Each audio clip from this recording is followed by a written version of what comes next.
जय शिवराय मित्रांनो, मी आलो आहे पावनखिंड येथे. हा पावनखिंडीत जातो. साधारण 300-350 पायऱ्या असतील. हा परिसर आहे.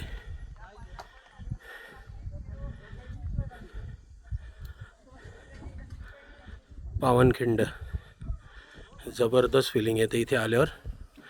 म्हणजे रात्रीच्या अंधारात 600 बांधल घेऊन छत्रपती शिवाजी महाराज हे पन्हाळगडाहून निसटले आणि विशाळगडाकडे गेले.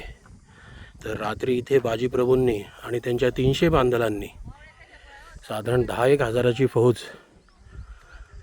जागेवरच थांबून ठेवली. जोपर्यंत त्यांनी तोफेचे 3 बार ऐकले नाही तोच तर बाजीप्रभू लढत होते. म्हणजे रात्रभर प्रवास, पायी पळायचं अंधारात, आणि त्याच्यात दुसऱ्या दिवशी 2 वाजेपर्यंत ते लढत होते.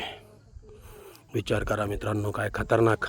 आणि हे आत्ता एवढं जंगल आहे, त्या काळात किती घनदाट जंगल असेल, एकदम जबरदस्त जंगल असेल. एकदा या, अनुभव घ्या.